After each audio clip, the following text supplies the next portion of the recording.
Saudara-saudara, mari kita lanjutkan lagi membaca Diktat Eko Teologi Taiji dari Dr. Budi Munawar Rahman. Tema kali ini politik kehidupan dan non-kekerasan ekologis.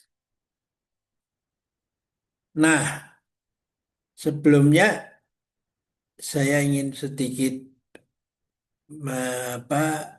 memberikan perspektif mengapa Taiji itu tidak berkenan dengan kehidupan yang menggunakan kekerasan ya. Karena konsep Taiji itu menari bersama dengan alam. Dan alam itu bergerak dari musim semi, tumbuh, lalu matang di musim panas, lapuk di musim gugur, terus gugur, sampai di musim dingin seolah-olah berhenti tumbuh. Nah, tiba-tiba muncul musim semi datang kembali. Ada gerakan yang muncul perlahan, spontan, dan tidak menggunakan kekuatan itu, kekerasan itu.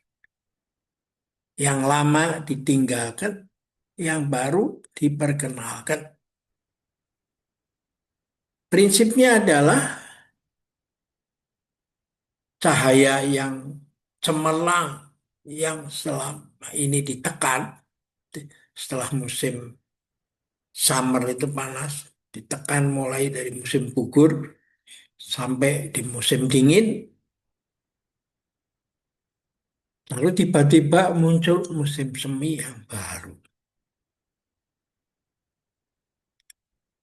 Yang lama ditinggalkan, yang baru diperkenalkan. Karena sesuai dengan saatnya, temponya, maka semua berjalan mulus itu. Tidak ada ketergesa-gesaan, tidak ada paksaan. Nah ini menarik. Jadi akar gerakan Taiji ini bukan hanya sekedar slow moving, tapi dikaitkan dengan alam, tarian alam itu ya.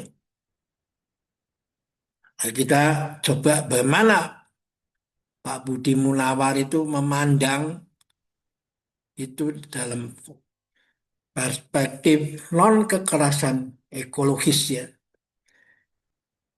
Ketika kata politik disebut, banyak orang segera membayangkan perebutan kekuasaan, konflik kepentingan dan pertarungan ideologi.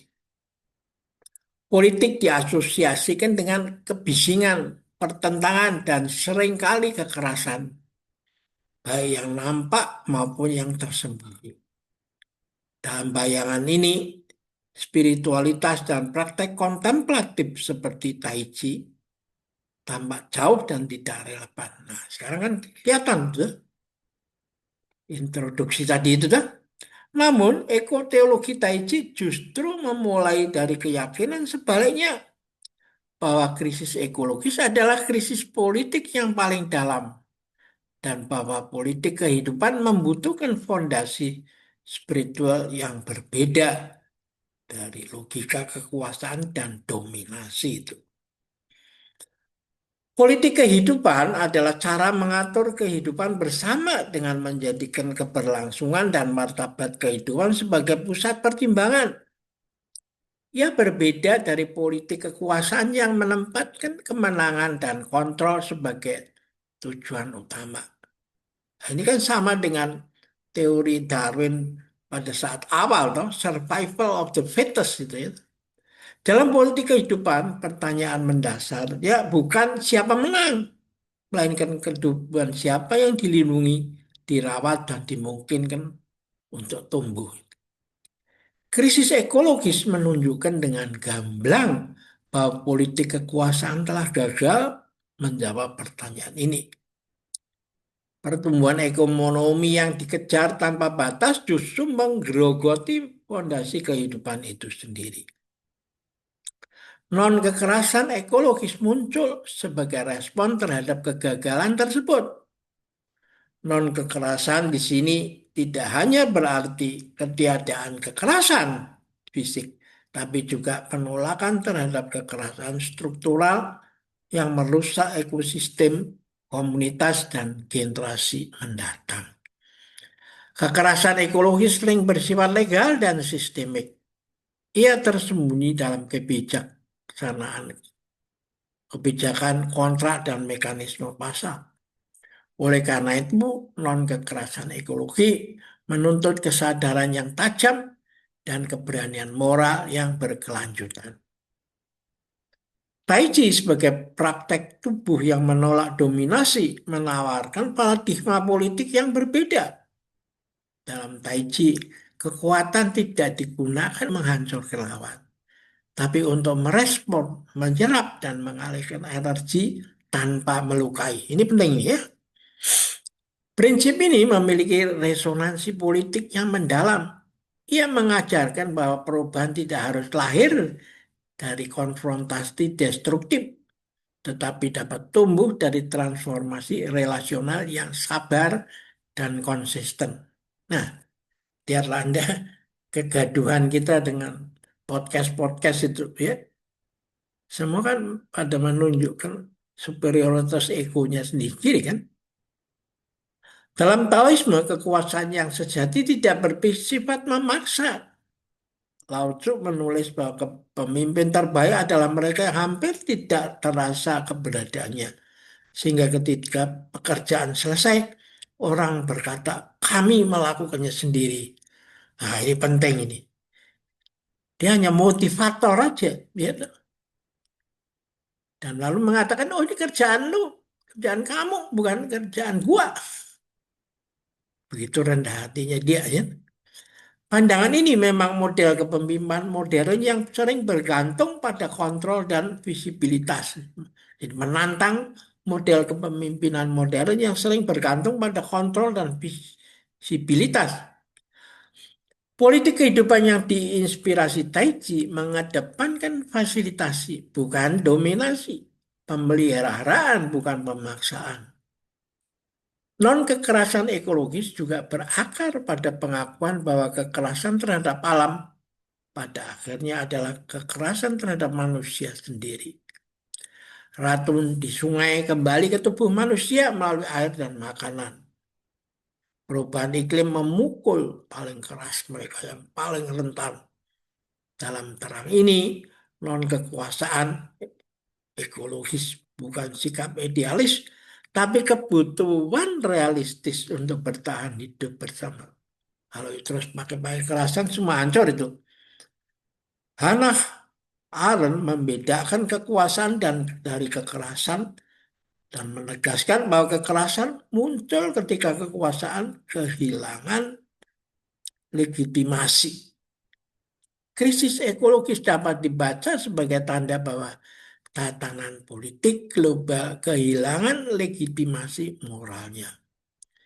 Ketika sistem terus memproduksi kerusakan, kekerasan ekologis menjadi norma itu. Politik kehidupan berupaya memulihkan legitimasi dengan menata ulang tujuan bersama, bukan dengan menambah intensitas kontrol itu. Tai Chi melatih kesadaran politik ini pada tingkat mikro. Tubuh belajar bahwa memaksakan kehendak justru menguras energi dan merusak keseimbangan. Sebaliknya, kepekaan terhadap situasi memungkinkan respon yang lebih efektif. Jika prinsip ini diterapkan dalam politik, ia mendorong kebijakan yang adaptif dan bersifat berbasis konteks, bukan solusi satu ukuran untuk semua. Non-kekerasan ekologis dengan demikian bukan penolakan terhadap tindakan tapi penolakan terhadap tindakan yang mengabaikan relasi. Mahatma Gandhi menegaskan bahwa non kekerasan bukan senjata orang lemah, melainkan kekuatan terbesar umat manusia. Nah, ini penting. Kalau Anda lihat bagaimana biku itu jalan dari Thailand ke Borobudur, kemarin ini dari Texas ke Washington. Nah, itulah salah satu bentuk daripada pengembangan gagasan dari Mahatma Gandhi. Meskipun konteksnya berbeda, prinsip ini relevan bagi krisis ekologis. Melawan perusahaan bumi dengan cara-cara yang meniru logika kekerasan berisiko menciptakan lingkungan destruktif baru. Non-kekerasan ekologis menuntut kesabaran dan disiplin dan konsistensi moral, kualitas yang juga dilatih dalam Tai Chi. Politik kehidupan juga mengharuskan manusia memikirkan generasi yang belum lahir. Kekerasan ekologis sering terjadi karena keputusan jangka pendek yang mengabaikan dampak jangka panjang. Tai Chi melalui ritme dan pengulangannya melatih kesadaran lingkas waktu. Setiap gerak hari ini mempengaruhi kesiapan gerak berikutnya. Kesadaran ini dapat diterjemahkan ke dalam politik sebagai tanggung jawab antar generasi. Hans Jonas mengajukan prinsip tanggung jawab bahwa tindakan manusia modern harus mempertimbangkan dampaknya terhadap masa depan kehidupan. Prinsip ini menjadi sangat relevan dalam era krisis ekologis.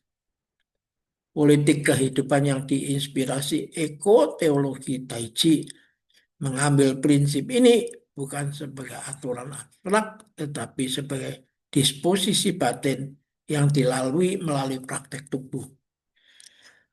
Tanggung jawab bukan sekedar kewajiban hukum, tapi sikap hidup. Nah, ini penting ini. Ya, kalau ngerti ini aja kagak serupa, susah nih. Gimana bisa jadi pejabat publik tuh?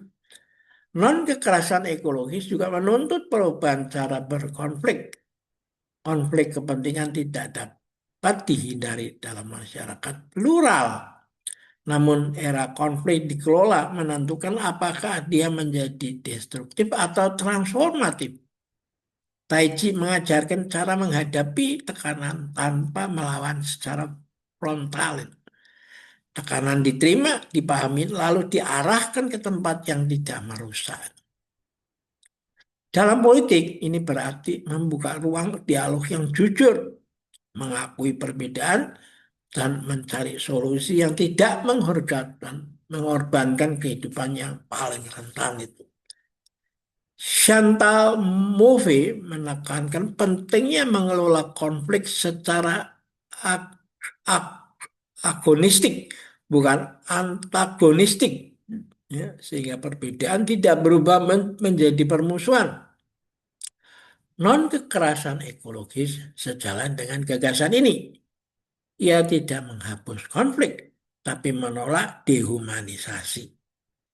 Tai Chi sebagai latihan relasional membentuk kepekaan untuk menghadapi konflik tanpa kehilangan keseimbangan batin. Ya, kalau you menang lalu you jalan sempoyongan atau seperti orang main panco udah menang hanya kaplek ngangkat aja mana bisa cilaka tuh. Politik kehidupan juga mengharuskan redefinisi kemajuan. Selama kemajuan diukur melalui pertumbuhan material tanpa batas, kekerasan ekologis akan terus dilembagakan. Tai Chi menawarkan ukuran kemajuan yang berbeda, keseimbangan, kelenturan, dan keberlanjutan. Ukuran ini tidak mudah dikuantifikasi, tetapi justru karena itu ia lebih setia pada kehidupan. Politik yang terinspirasi Tai Chi akan lebih berhati-hati dalam mengejar target dan lebih peka terhadap dampak itu. Namun, penting untuk menegaskan bahwa non-kekerasan ekologis bukan apolitik. Ia tidak menarik diri dari arena kebijakan atau advokasi. Sebaliknya, ia memasuki arena tersebut dengan kualitas kehadiran yang berbeda. Ia berani berkata tidak pada proyek yang merusak, tetapi tanpa mengorbankan martabat pihak lain. Ia menuntut perubahan struktural, tapi menolak kebencian sebagai bahan bakar itu.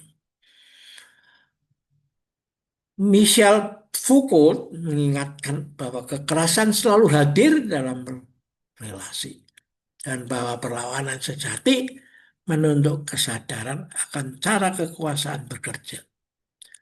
Non-kekerasan ekologis membutuhkan kesadaran ini agar tidak terjebak dalam reproduksi kekerasan yang sama dalam bentuk baru. Tai Chi membantu membangun kesadaran tersebut melalui pengalaman langsung tentang bagaimana kekuatan dapat dialirkan tanpa merusak. Nah, setelah saya ingat bahwa di Sunda ini, di Jawa Barat ini, ada konsep silih asih, asah, asuh wangi. Urutannya begini, kalau silih asah dulu tanpa ada landasan silih asih, ya orang marah. You mau ngapain ke saya nih? Apalagi kalau setelah Anda memenangkan asah itu dengan debat, dengan apa segala macam voting. Lalu The Bennett pemenangnya mengambil semua untuk dirinya sendiri, kantongnya sendiri. Dan janji rule of law yang mau ditegakkan jadi law of the ruler yang memerintah tuh. Nah, ini kan nggak benar tuh. Nah, karena itu di Sunda itu ada konsep silih wangi itu.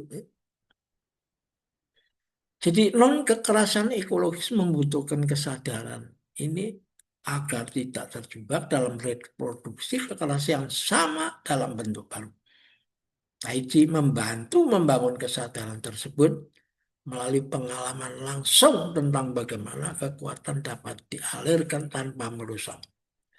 Dalam bab ini, menegaskan bahwa ekoteologi Tai Chi memiliki implikasi politik yang nyata. Meskipun tidak selalu spektakuler, ia tidak menawarkan manifesto ekologis, tapi membentuk subjek politik yang berbeda, yaitu subjek yang peka, sabar, dan bertanggung jawab terhadap kehidupan. Dalam dunia yang cenderung memilih cepat dan keras, subjek semacam ini mungkin tidak tampak lamban, gitu. Mungkin kelihatan lamban, namun justru dalam kemelambatan itulah politik kehidupan menemukan ketahanannya. Krisis ekologis menuntut keberanian untuk membayangkan politik yang tidak dibangun di atas rasa takut dan dominasi. Non-kekerasan ekologis adalah salah satu imajinasi tersebut. Tai Chi dengan kesederhanaan geraknya menawarkan latihan harian bagi imajinasi ini. Dari tubuh yang belajar, dari tubuh yang belajar tidak memukul balik, lahir kemungkinan masyarakat yang belajar merawat tanpa menghancurkan. Disinilah politik kehidupan menemukan bentuk yang paling manusiawi dan paling dibutuhkan oleh bumi. Nah, ini kan yang diharapkan oleh Konfusius yang mengatakan ketika ditanya guru, apa sih tujuan manusia hidup di dunia? Konfusius makanya belajar jadi manusia. Itu dulu. Jangan, ya supaya saya nanti setelah mati masuk surga atau jangan neraka, jangan masuk neraka, tapi belajar jadi manusia dulu. Ya. Caranya bagaimana? Kalau pisau diasah dengan batu asah, manusia harus diasah dengan manusia. Dan karena itu manusia diasah dengan manusia. Maka kalau maju ya maju bersama. Karena itu Konfusius mengatakan kalau mau tegakkan orang lain. Kalau mau maju, majukan orang lain. Nah ini harus diingatkan pada orang-orang yang kebetulan memegang peranan penting kunci di dalam segala bidang, baik politik, ekonomi, dan pertahanan ya. Bukan dipakai untuk menindas, tuh. Ya.